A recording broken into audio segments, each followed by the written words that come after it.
Many tenants think that they've negotiated a great deal because their commercial lease includes an option to extend the lease term. The problem is, in many cases, what's written in the lease isn't really an option at all. Here's the truth. An option is only an option if the tenant can exercise it unilaterally, without needing the landlord's further agreement in the future.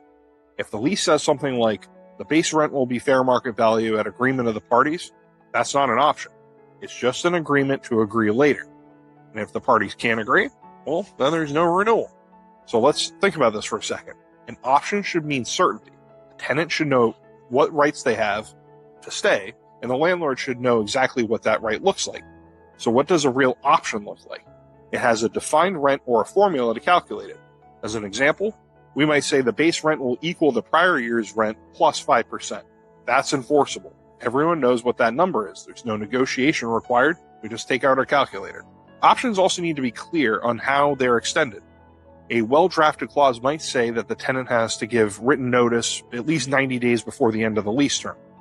And most leases also require that the tenant cannot be in default at the time that they try and exercise the option. Those are both fair conditions.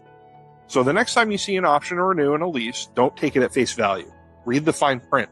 A true option should be specific, enforceable, and unilateral.